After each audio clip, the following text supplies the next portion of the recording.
Police uncle मुझे पता है, 3 सवारी का चालन।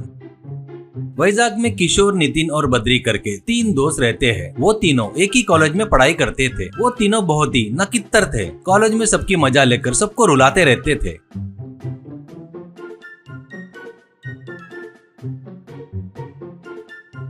ऐसे ही रहते हुए एक दिन बद्री के घर में उसके पिताजी से बाइक खरीद कर दो करके बोलता है। इससे उसके पिताजी कपाड़िया, क्या तीर मारा करके बाइक चाहिए रे? देख, मैं 10वीं तक हाफ पैंट पहनकर घूमा। कॉलेज जाने के लिए 15 किलोमीटर पैदल चलकर जाता था और 15 किलोमीटर पैदल चलकर वापस आता था। गली के स्ट्रीट लाइट के नीचे पढ़ाई किया। तेरे को ऐसा कुछ भी तकलीफ नहीं है ना? बढ़िया बस से आ जा रहा है ना? देख, तेरे को बाइक देकर तू कर रहे फालतू कामों के लिए हर बार पुलिस स्टेशन नहीं आ सकता मैं। दोबारा ये फालतू बात अपने बीच में आई तो तेरे को और तेरे दोस्तों को ले जाकर समुद्र के बीच में आइलैंड है ना, वहाँ पे इंसानों को खाते हैं ना जो लोग, वहाँ पर तुम लोगों को छोड़कर आ जाऊंगा, ऐसा कहता है। इससे बद्री गुस्से से वहाँ से चला जाता है।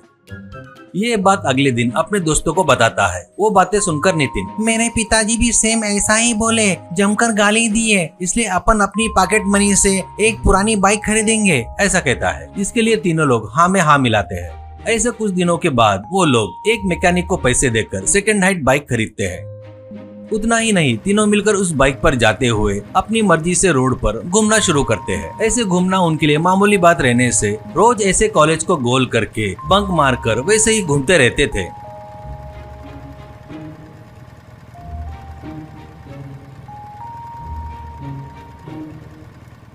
ऐसे ही रहते हुए एक दिन नितिन से बद्री, यार अपन थोड़ा सावधानी से रहना यार, इस बीच अपने गाड़ी को बहुत से चालान मिले हैं, पुलिस वाले भी बहुत चेकिंग कर रहे हैं। नितिन, पुलिस कितना भी चेकिंग किए तो अपने को डर नहीं है यार। इस एरिया का जो एसआई भाटिया है ना, वो हमारे घर में यानी हमारे बड़े पिताजी के घर में काम वाले जैसा है। हमारे बड़े पिताजी के घर के बाजू में ही रहता है। हमारे भाई की शादी का पूरा काम वो खुद खड़ा रहकर ही देख लिया। उसका नाम बताए तो बस अपने को कोई भी छोड़ देगा, ऐसा कहता है। उससे तीनों बहुत खुश होते हैं।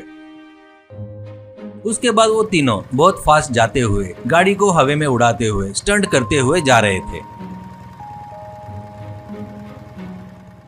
उनको देखकर पुलिस वाले बाइक रोकते हैं तो और उनको चालान के बारे में पूछते हैं। अब जो कांस्टेबल पकड़ता है उससे बद्री, देखिए सर, हमको छोड़ दिए तो आपके लिए अच्छा रहेगा, तुम्हारी नौकरी रहेगी, नहीं बोले तो आपकी नौकरी भी जा सकती है। हम लोग कौन है आपको पता है क्या? एसआई भाटिया के रिश्तेदार है। कांस्टेबल, क्या आपको एसआई पहचानते हैं क्या? कैसे? बद्री, कैसे पता बोले तो क्या है, एक बात बताना बोले तो वो हमारे घर में काम वाले जैसे है। कोई भी फंक्शन रहा तो पहले वो आकर हम लोग नहीं बोले तो भी काम करते हैं, करके बताने से वहाँ पर आए हुए भाटिया,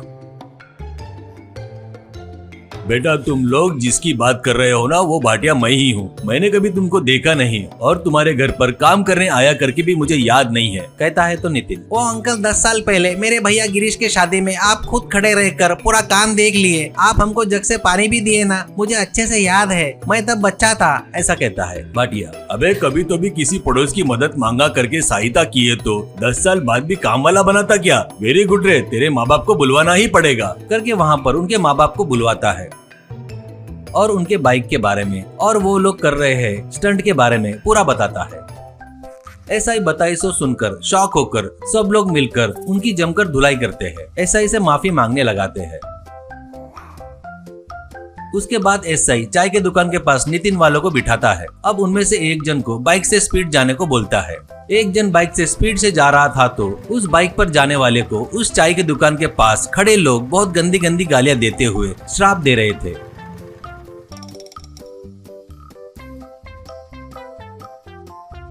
ऐसे उनको बदल बदल कर 3 दिन वैसे ही बिठाकर रखता है।